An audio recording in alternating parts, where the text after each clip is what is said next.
Halo, perkenalkan nama saya Udo Sabarudin dengan nomor induk mahasiswa G2110201. Saya dari kelas Sains Komunikasi Sore dan tugas ini diperuntukkan untuk mata kuliah dasar-dasar ilmu sosiologi. Pada kesempatan ini saya akan membahas salah satu tokoh sosiologi klasik, yaitu Maximilian Weber, yang biasa kita sebut Max Weber. Max Weber merupakan salah satu tokoh sosiologi klasik dari beberapa tokoh sosiologi klasik lainnya. Ia lahir pada 21 April 1864 dan ia juga merupakan seorang ahli politik, ekonom, geograf, dan sosiolog asal Jerman yang dianggap sebagai salah satu pendiri awal dari ilmu sosiologi dan administrasi negara modern.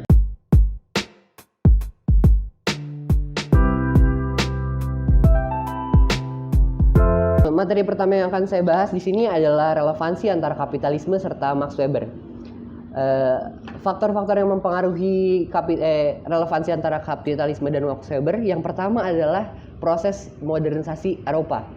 Proses modernisasi Eropa atau yang bisa kita sebut Renaissance yang terjadi pada masa itu adalah penemuannya mesin uap atau teknologi baru yang disebut mesin uap atau steam industry. Hal ini tentu menyebabkan perubahan sosial yang sangat signifikan karena mesin uap yang ditemukan pada masa itu menggantikan tenaga kasar yang biasa dilakukan oleh manusia dan kini dilakukan oleh mesin, sehingga terjadinya perubahan sosial yang sangat signifikan. Selain itu juga yang menyebabkan terjadinya proses modernisasi Eropa yang disebut Renaissance tadi adalah terjadinya protestanisasi atau masuknya ajaran Protestan ke Eropa. Ajaran Protestan ini dimasuk ke Eropa karena terjadinya salah satu ketidaksinambungan antara kepercayaan orang-orang Eropa terhadap agama Kristen sebelumnya, sehingga memunculkan agama Protestan yang lebih logis serta ilmiah, sehingga mudah dipercaya oleh masyarakat. Hal ini menyebabkan Protestan dan kapitalisme akhirnya berbalik dari kepercayaan kepada mukjizat, keajaiban yang ada pada agama sebelumnya menjadi beralih kepada ilmu pengetahuan untuk penjelasan dan perubahan, dan mendorong penyelidikan ilmiah dan menjadikan itu sebagai penemuan. Tentu hal ini menjadikan sesuatu yang sangat mengecewakan bagi masyarakat atau bisa disebut sebagai disenchantment of the world. Lalu pada selanjutnya di sisi lain Karl Marx pernah berkata bahwa agama merupakan opium massa. Opium massa yang dimaksud di sini adalah suatu hal yang candu dan mengikat massa atau masyarakat menjadi penindasan antar kelas dalam kapitalisme. Sementara Max Weber menyangkal pernyataan tersebut. Max Weber berkata bahwa orang-orang tidak mentolerir kapitalisme karena agama, tetapi mereka menjadi kapitalis sebagai hasil dari agama mereka masing-masing. Sehingga ajaran ini serta pemahaman ini semakin muncul besar dan menjadi mendunia. Terdapat 35 negara yang mengembangkan kapitalisme dengan baik, tetapi negara-negara lain yang sisanya tidak bersifat baik dalam menjalankan sistem kapitalisme ini karena orang-orang lain lebih percaya terhadap keajaiban mukjizat, sedangkan dan negara lain itu lebih memilih menghabiskan uang demi kepercayaan mereka dibanding bekerja dan mengumpulkan uang. Hal ini tentu berbanding terbalik dengan apa yang dipercayai serta apa yang dikemukakan oleh Max Weber.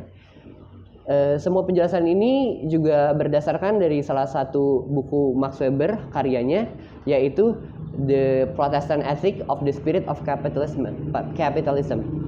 Ini yang mendorong terjadinya suatu perubahan dan menjadi suatu doktrin kepada masyarakat bahwa ternyata agama yang dimana di dalam buku ini disebutkan yaitu agama Protestan mendorong serta memajukan proses kapitalisme yang terjadi di Eropa.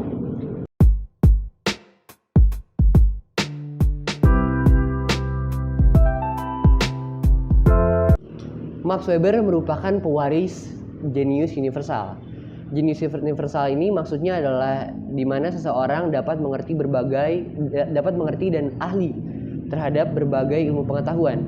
Salah satu orang yang mewarisi atau mendapat gelar sebagai jenius universal adalah Aristoteles.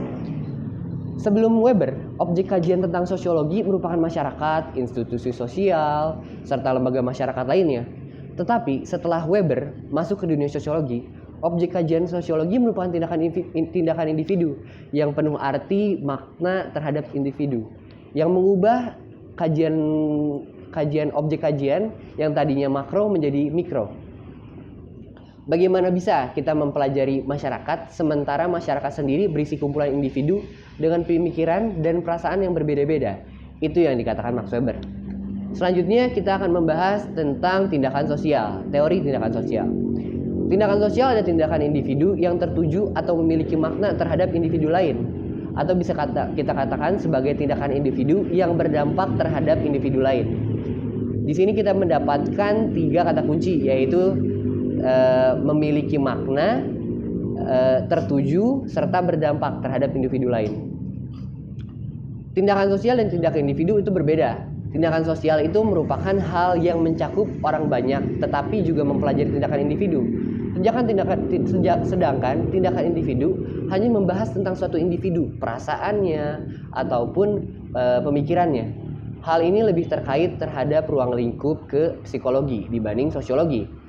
Tindakan individu juga dilandasi oleh adanya motif atau rasionalitas. Berikut juga ada beberapa tipe-tipe rasionalitas, yaitu rasionalitas formal, rasionalitas instrumental, rasionalitas nilai, rasionalitas tradisional, dan juga rasionalitas afektif.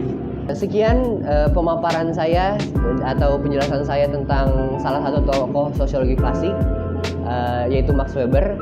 Yang lebih tepatnya saya membahas tentang teori tindakan sosial serta juga pengaruh atau relevansi Max Weber terhadap kapitalisme. Semoga apa yang saya sampaikan bermanfaat. Kurang lebihnya mohon maaf. Terima kasih atas atensinya. Wassalamualaikum warahmatullahi wabarakatuh.